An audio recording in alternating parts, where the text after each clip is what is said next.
So hey everyone and welcome back to my channel. It's me SUDIP again. As you know, life as an international student in Canada and especially as a Nepali student can be overwhelming and exciting at the same time. From gaining independence to missing home. Here are 10 things that nobody tells you about life abroad.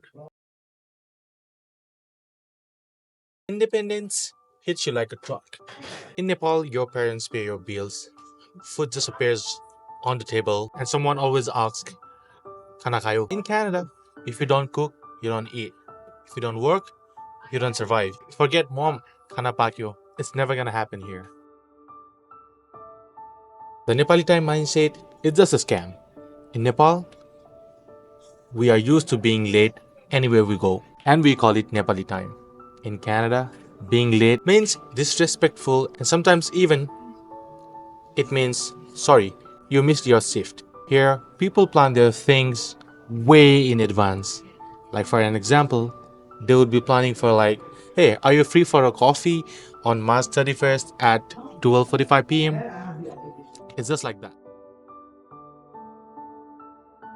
Winter feels like a punishment. But snowfall, maybe you'll enjoy it, you'll have fun because you don't get to experience it back home as often as it is here. But after a month, bro, I can't even feel my face. And it's 30 degrees Celsius outside. Says are delayed. Your hand feels like they're gonna fall off. Somehow, life doesn't stop. As we say, "Kane muklai zungali chekdena."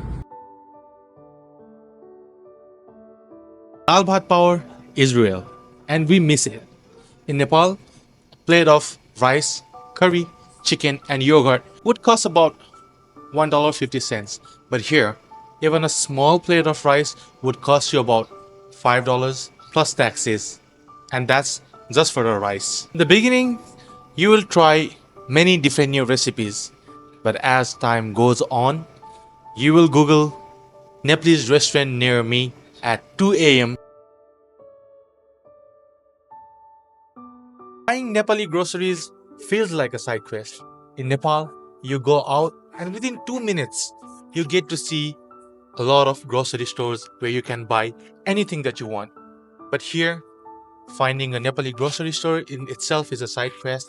And even if you find a Nepali grocery stores, finding dahi, chura, makai is like finding a diamonds in a Minecraft. And even if you do find some groceries, then the price for a small pack of chura would be $10 plus taxes. How insane is that?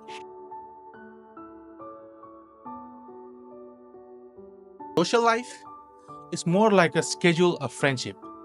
In Nepal, you randomly call your friend and say, Oi, lal daigo maizo, and they immediately show up. And in Canada, it's like, hey, let's plan a meetup at 25th July 2026. And guess what? It never happens. Your first job, humbling experiences. In Nepal, we dream of working in a high-tech office with a personal laptop. But in Canada, most Nepalese students start as a dishwasher, waitress, Uber, or warehouse jobs. It teaches you hustle, but also makes you realize that money isn't easy to earn. Festivals now are just video call instead of celebrity and tika. No dasan swings, no streets full of dio in the festival of Tihar. Your dasan tika is on Zoom meeting with your family. Your family is eating goat meat and you're eating cold frozen pizza. Somehow, celebrating it with other Nepalese friends makes it feel like festival. You'll start appreciating Nepal. In Nepal, we used to complain about pollution, traffic, politician, and so many things. But once you leave your country, you'll start missing even the smallest things. Waking up to chia and puff in your bed instead of an alarm, the random chats and momo chowmin stops, the evening chia and churot with your friends, the warmth of your family and friends even when things are not perfect.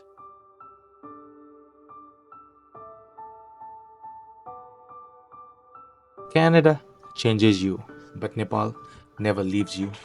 First few months, you'll feel lost, lonely, and homesick. One day, you wake up and Canada feels like home too. You learn to hustle, to cook, and to survive. And then you realize you are stronger than ever.